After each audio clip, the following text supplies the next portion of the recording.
Selamat pagi semuanya, kembali lagi bersama saya Irma Kulata Oktaviani.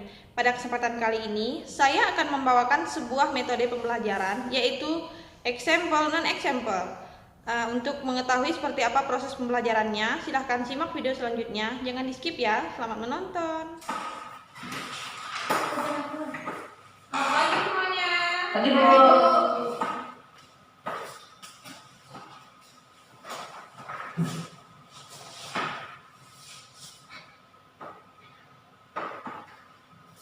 Ini siapa yang sudah menyediakan laptop ini? Tadi kami semua Bu, kompak Bu. Bagus, terima kasih ya. Iya Bu, sama-sama Bu.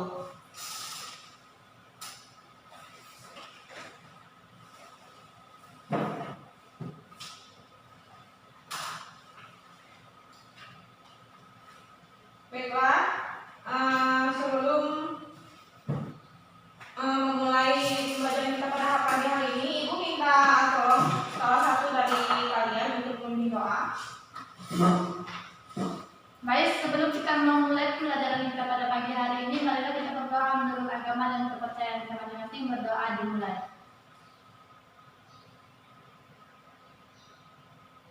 Berdoa selesai. Oke, kita presensi ya. Iya Bu. Erlangga Fani, Hadir Bu. bentar ya, Ibu lupa dulu. Leonardo Sherman, Hadir Bu. Dei Christina, Sudah hadir Bu. Tidak hadir Bu. mana dia? Sudah absen, Sakit Bu. sudah absen 3 hari ya yang sekarang. Kemudian Stefani Cahubu, hadir Bu. Bagaimana, sudah siap belum untuk memulai pembelajaran kita pada hari ini? Siap Bu. Semangat hari ini Bu. Baiklah, pembelajaran kita pada hari ini yaitu mengenai fabel. Ini ada yang udah tahu belum? Apa sih pengertian dari fabel itu? Gimana? Belum. Tahu. Oke.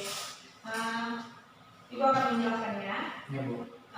Fabel merupakan salah satu jenis dongeng yang menceritakan mengenai kehidupan hewan, di mana hewan-hewan tersebut dapat berperilaku seperti manusia.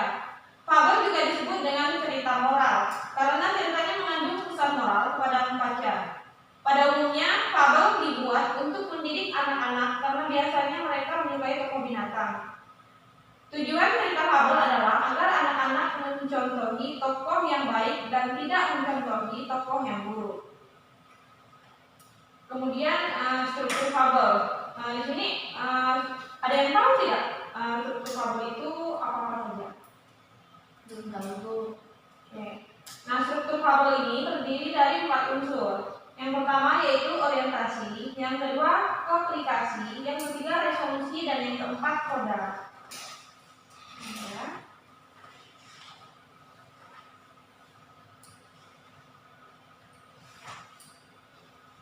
Kemudian selanjutnya unsur-unsur fabel ada 10 poin.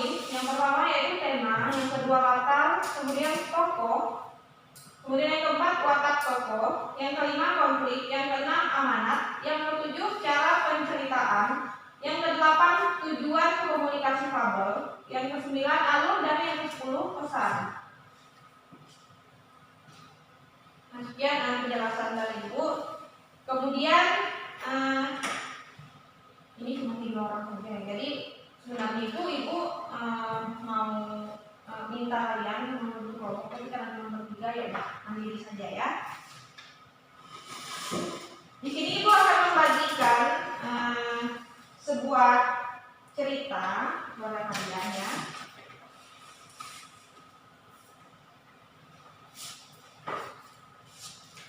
Baca dulu ya.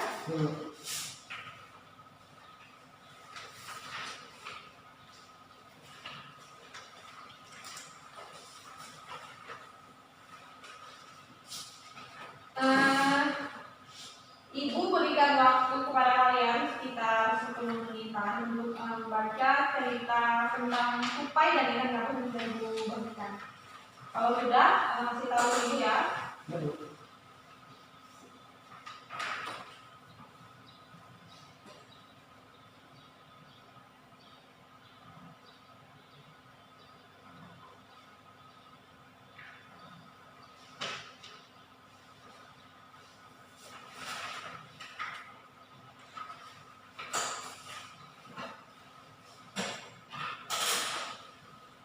benar ya.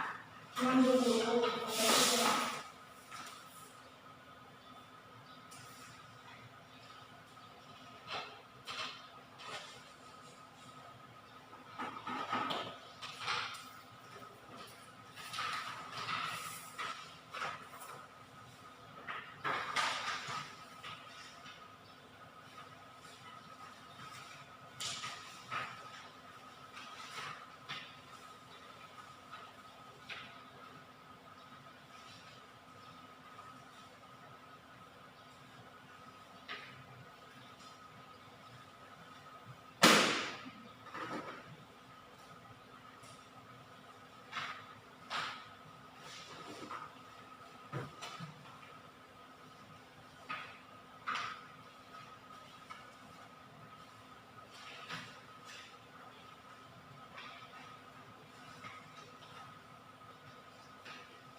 Bagaimana anak? Apa sudah boleh dibaca? Dan Gimana? Sudah, Bu. Panitia Bu sudah? Sudah Bu. Oke. Jika sudah, nah, di sini Ibu akan memberikan beberapa pertanyaan. Jadi nanti Ibu akan tunjuk salah satu dari kalian untuk menjawab pertanyaan yang diberikan ya. Ya, Bu.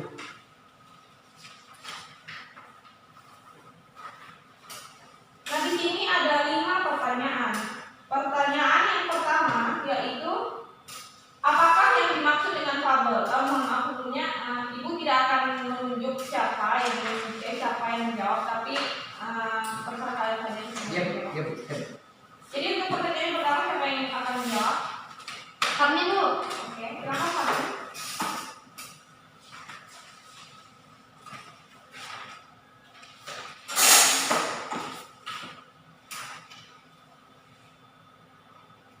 Apakah yang dimaksud dengan fabel? Fabel merupakan salah satu jenis dongeng yang menceritakan mengenai kehidupan hewan, di mana hewan-hewan tersebut dapat berperilaku seperti manusia, Bu. Oke, benar ya. Siapa nama lengkapmu? Erlanda Parni, Bu. Kemudian pertanyaan yang kedua, apa sajakah struktur cerita fabel? Siapa yang menjawab? Ya, Bu. Siapa nama lengkapmu? Leonard Sherman, Bu. Ya. Oke, silakan. Struktur fabel yaitu terdiri dari empat, Bu. Yaitu diantaranya yang pertama itu orientasi, yang kedua itu komunikasi, yang ketiga itu resolusi, dan yang terakhir itu koda, Bu. Ya, benar ya. Ya, Bu. Kemudian pertanyaan yang ketiga yaitu unsur-unsur apa sajakah yang terdapat dalam fabel? Sebutkan saja. Saya Bu. Ya, tolong sebutkan saja, tidak perlu dijelaskan. Yang pertama itu ada tema, latar, tokoh, watak tokoh, konflik, amanat, cara pencitraan, tujuan komunikasi fabel, alur, dan pesan. Siapa nama kamu? Stefansyah Bu.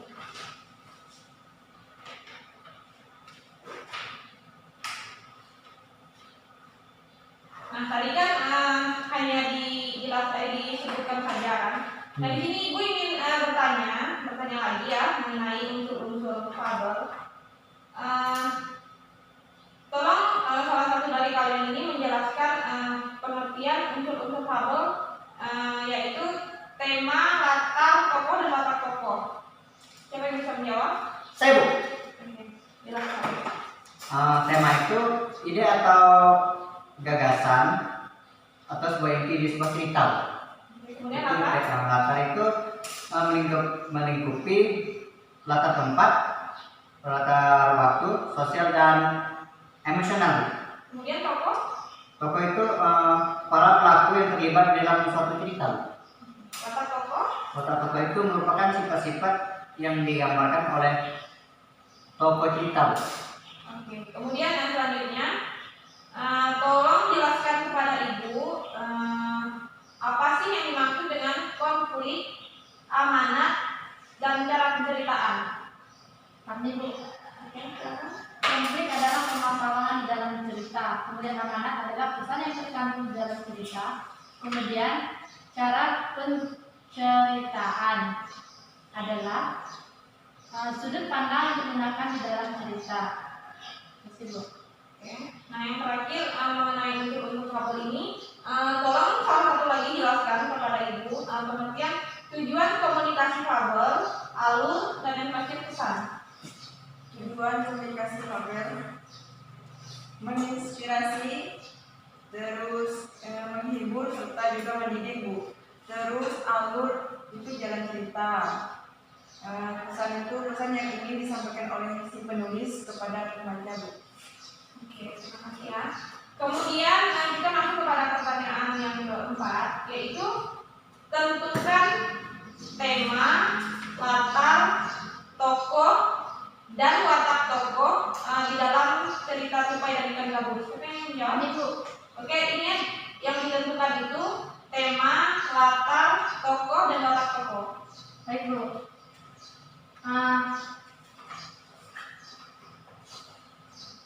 Yang pertama itu tema. Tema yang dapat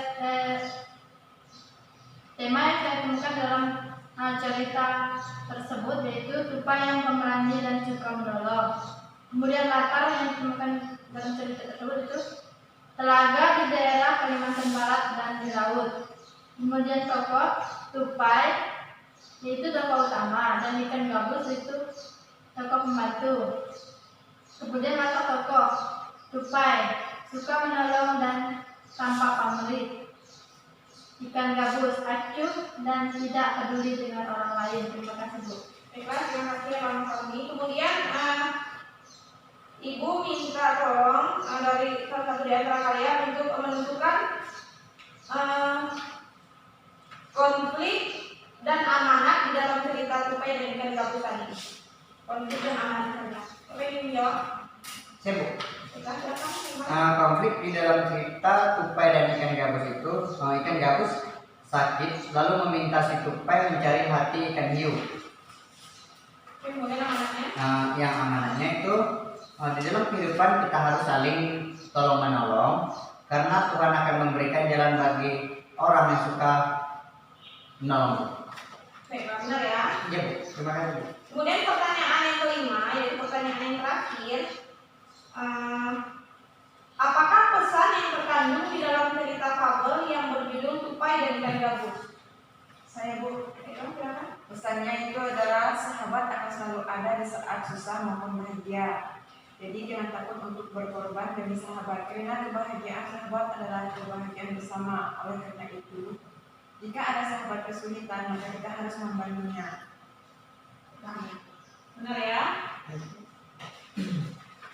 Jadi si media kita sudah selesai.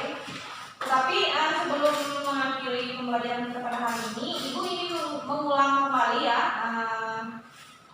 penjelasan yang tadi. Tolong Leonardo Herman sebutkan apa sih pengertian dari fabel? Fabel. Sebentar Bu. Pengertian dari fabel ya Bu? Ya.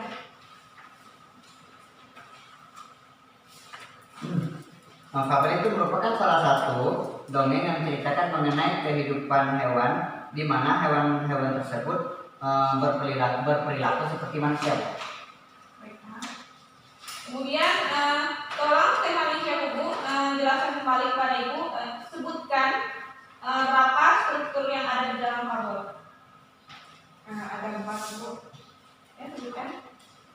Orientasi, terus komplikasi, resolusi, dan kolonial. Kalau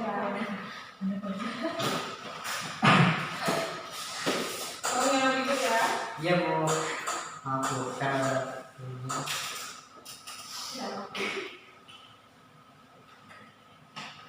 Tenangkan diri kalian anak-anak yang ibu. Baik Bu. Baiklah, Elona Fami, mohon tidak tertawa lagi ya. Tolong jelaskan kepada ibu tentang unsur-unsur yang ada di dalam fabel. Jelaskan apa? Ya, sebutkan saja. Unsur-unsur teks fabel, cerita fabel itu terbagi menjadi 10. Yang pertama yaitu tema, yang kedua latar, yang ketiga tokoh, yang keempat watak tokoh, yang kelima konflik, yang keenam amanat, yang ketujuh cara penceritaan, yang kedelapan tujuan komunikasi fabel, yang kesembilan alur, yang kesepuluh pesan. Oke, baik, terima kasih benar ya. Ibu. Nah, ini ibu akan memberikan tugas kepada kalian. Ini menurut ibu udah lah. iya Bu. Ini ibu hanya beri satu saja ya, itu berikan ke teman-temannya. Di fotokopi ya Bu. Atau serah kalian saja, kalau misalkan mau langsung menjawab itu juga tidak. Foto jalan. Nah, Foto kan juga tidak. iya Bu. Nah, ibu ingin bertanya kepada kalian, pembelajaran tadi menurut kalian memuaskan atau tidak? Memuaskan Bu. Seru. Ada bercerita tentang hewan itu Bu, bagus. Membuat kita bertemu. Iya, tidak bosan. Nah, berarti untuk kedepannya proses pembelajaran seperti ini bisa kita terapkan nanti ya. Iya Bu. Nah, mari kita memulai pembelajaran tadi dengan berdoa. Jadi ibu minta tolong untuk salah satu dari antara kalian memimpin doa untuk mengikuti pembelajaran pada hari ini. Untuk mengambil sebelum pulang mari kita berdoa untuk kepada dan teman-temannya berdoa dulu. Doa selesai.